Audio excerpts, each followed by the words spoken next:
নারী ও শিশুদের সুরক্ষায় রংপুরে দুটি নারী ও শিশু নির্যাতন দমন বিশেষ আদালত থাকলেও বর্তমানে কার্যক্রম আছে একটির। ফলে এ সংক্রান্ত সব ধরনের মামলা একটি আদালতেই দায়ের করা হয়। বর্তমানে এই আদালতে বিচারাধীন মামলা রয়েছে ৬,৫০০। প্রতিদিনই দায়ের হচ্ছে একাধিক মামলা।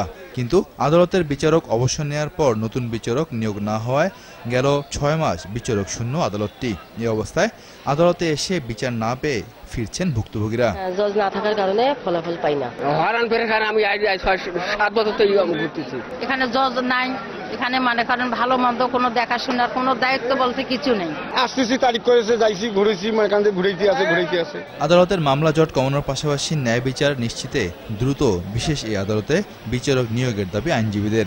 যথাযথভাবে উচ্চ কর্তৃপক্ষের সঙ্গে যদি যোগাযোগ করা যেত, তাদের নজরে আনতে পারত, তাহলে এতদিন নিশ্চিত বিচার চলে আসতেন। আইন মন্ত্রণালয়ের কাছে এটা দাবি জানাচ্ছি, অচিরেই আদালতে যেন বিচারককে পাঠানো হয়।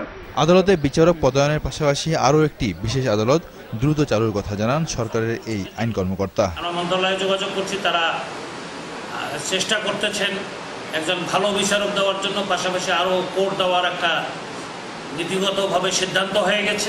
নারী ও শিশু নির্যাতন দমন বিশেষ আদালতে দ্রুত বিচারক নিয়োগের মাধ্যমে সুবিচার নিশ্চিতে সরকার যথাযথ পদক্ষেপ নেবে এই প্রত্যাশা রংপুরবাসীর।